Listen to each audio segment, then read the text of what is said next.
அனைவருக்கும் வணக்கம். Welcome to Lotus NEET biology Tamil YouTube channel. நம்முடைய யூடியூப் சேனலில் நம்ம இன்றைக்கி பார்க்க போகிறது ரொம்ப இம்பார்ட்டண்ட்டான ஒரு வீடியோ. ஸோ எல்லாருக்குமே பண்ணாங்க ஒரு அலர்ட் கொடுக்கறதுக்கான ஒரு வீடியோ தான் இது. ஸோ டிஆர்பி தேர்வுகள் 2026. ஸோ புதிய தேர்வு அறிவிப்பு விரைவில் வெளிவரும். ஸோ என்ன தேர்வு வரும், எதை வச்சு நம்ம புதிய தேர்வு அறிவிப்பு வரும் அப்படின்னு சொல்கிறோம், அதுதான் இந்த வீடியோவில் பார்க்க போகிறோம். வாங்க வீடியோக்குள்ளே போகலாம். ஸோ ஃபஸ்ட்டு நம்ம டிஆர்பி போர்டுக்கு கால் பண்ணி கேட்டோம். அவங்க கேட்டதுக்கு பார்த்தீங்கன்னாக்கா ஃபஸ்ட்டு டிஆர்பி தேர்வில் ஏதாவது நோட்டிஃபிகேஷன் வருமா அப்படின்னு கேட்டதுக்கு அவங்க சொன்ன ஒரு ஆன்சர், எப்போவுமே சொல்கிற ஒரு ஆன்சர், ப்ராசஸில் இருக்குது. ஸோ தேர்வுக்கான அறிவிப்பு வரும், வெப்சைட்டை பார்த்து தெரிஞ்சுக்குங்க. ஸோ இதுதான் அவங்க சொல்கிறக்கூடிய ஒரு பதிலாக இருக்குது. ஸோ இந்த ப்ராசஸில் இருக்குதுன்னு சொல்லி நிறைய டைம் பார்த்தீங்கன்னாக்கா நமக்கு தேர்வுக்கான அறிவிப்பு வந்திருக்கு. ஏன்னா அவங்க பார்த்தீங்கன்னாக்கா ரெண்டே ஆன்சர் தான் சொல்லுவாங்க. ஒன்று பார்த்தீங்கன்னாக்கா அதை பற்றின எந்த நியூஸுமே எங்களுக்கு வரலன்னு சொல்லுவாங்க ஒன்று. ரெண்டாவது பார்த்தீங்கன்னாக்கா ப்ராசஸில் இருக்குதுன்னு சொல்லுவாங்க. இப்போ நமக்கு பார்த்தீங்கன்னாக்கா டிஆர்பி போர்டுக்கு அந்த ஹெல்ப்லைன் நம்பருக்கு கால் பண்ணி கேட்டால் அவங்க சொல்லக்கூடிய விஷயம் என்னென்னாக்கா, ஏதாவது தேர்வு அறிவிப்பு வருமா அப்படின்னு கேட்டதுக்கு பார்த்தீங்கன்னாக்கா ப்ராசஸில் இருக்குது, அதாவது ரெண்டாவது சொல்லுவாங்க இல்லையா, அந்த ஆன்சர் தான் பார்த்தீங்கன்னாக்கா சொல்லியிருக்காங்க. அப்போ ப்ராசஸில் இருக்குன்னா ஏதோ ஒரு நோட்டிஃபிகேஷன் வரத்துக்கு வாய்ப்பு இருக்குது. ஸோ எந்த எக்ஸாம் வரும் அப்படின்னு அவங்கக்கிட்ட கேட்டதுக்கு அவங்க அடுத்து சொல்கிறது, அதை பற்றின எந்த நியூஸும் இல்லை, நமக்கு பார்த்தீங்கன்னாக்கா ஜிஓ பாஸ் ஆனால் தான் நமக்கு தெரியும் பிஜிடிஆர்பி வருமா இல்லை யூஜிடிஆர்பி வருமா அப்படின்னு சொல்லிட்டு சொல்கிறாங்க. ஸோ அப்போ இதை வச்சு நம்ம ஒன்று தெரிஞ்சுக்கலாம், நமக்கு ஒரு நோட்டிஃபிகேஷன் வரத்துக்கு அதிகமான வாய்ப்புகள் இருக்குது. அது என்னவா இருக்கிறதுக்கு வாய்ப்பு அதிகம் அப்படின்னு எடுத்துக்கலாம், அது அடுத்து பார்ப்போம். வேறு எதை வச்சு சார் ஒரு புதிய தேர்வு அறிவிப்பு வரும் அப்படின்னு நம்ம சொல்கிறோம் அப்படின்னா, நம்முடைய டிஆர்பி வெப்சைட். ஸோ நம்முடைய டிஆர்பி வெப்சைட் பார்த்தீங்கன்னாக்கா ரொம்ப நாள், அதாவது எலெக்ஷனுக்கு அப்புறமா பார்த்தீங்கன்னாக்கா, எலெக்ஷனுக்கு முன்னாடி இருந்தே அது பார்த்தீங்கன்னாக்கா சைலண்ட்டாக தான் இருந்தது.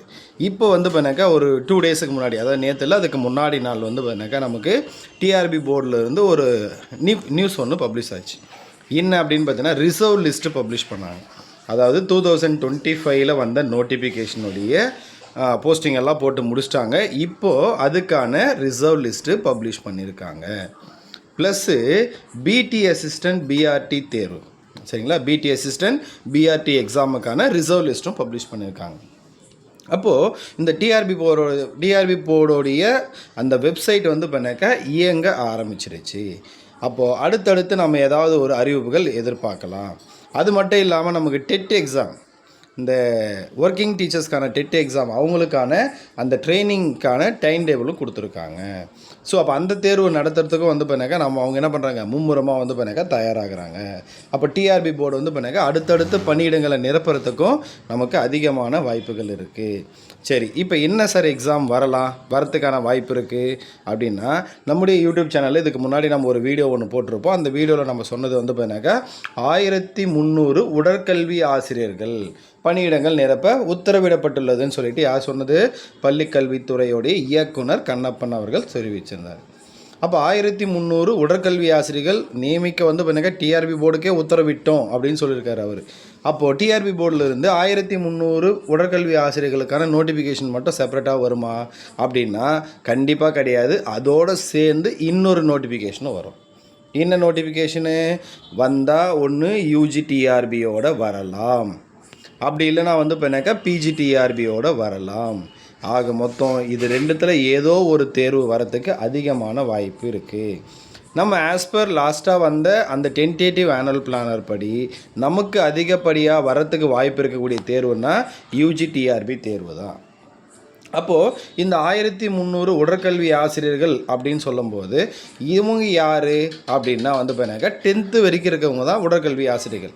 அப்போ 11th 12th வரும்போது பார்த்தீங்கன்னாக்கா அவங்க பார்த்தீங்கன்னாக்கா ஃபிசிக்கல் டைரக்டர் கிரேடு 1ன்னு வந்துடும், அதாவது உடற்கல்வி இயக்குனர்கள் அப்படின்னு வந்துடும். இப்போ உடற்கல்வி ஆசிரியர்கள் சொல்லிட்டாங்க. அப்போது 10th வரைக்கும் வரத்துக்கான வாய்ப்பு தான் அதிகமாக இருக்குது. அப்போ யூஜிடிஆர்பி வரத்துக்கு தான் அதிகமான பாசிபிலிட்டிஸ் இருக்குது.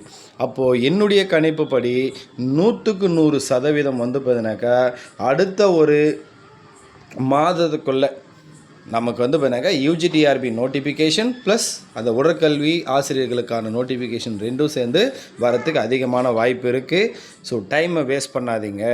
அது மட்டும் இல்லாமல் நமக்கு பார்த்தீங்கன்னாக்கா ஜூன் மாதம் 18ஆம் தேதி ஸோ சட்டசபை பார்த்தீங்கன்னாக்கா கூட்டத்தொடர் ஸ்டார்ட் ஆகுது.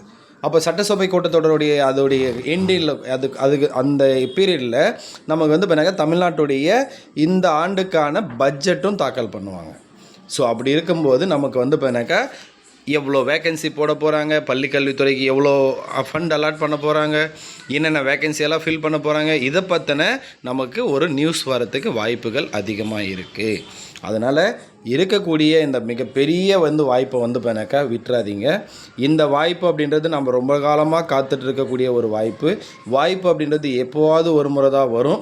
அந்த வாய்ப்பை பார்த்தீங்கன்னாக்கா சரியான நேரத்தில் சரியான முறையில் யார் பயன்படுத்திக்கிறாங்களோ அவங்க விரைவில் பள்ளிக்கல்வியில் ஸ்கூலில் ஒரு பட்டதாரி ஆசிரியராக பணியில் சேரலாம் அப்படின்னு சொல்லி இந்த வீடியோ முடிச்சுக்கிறேன். அடுத்த வீடியோவில் சந்திப்போம். நன்றி, வணக்கம்.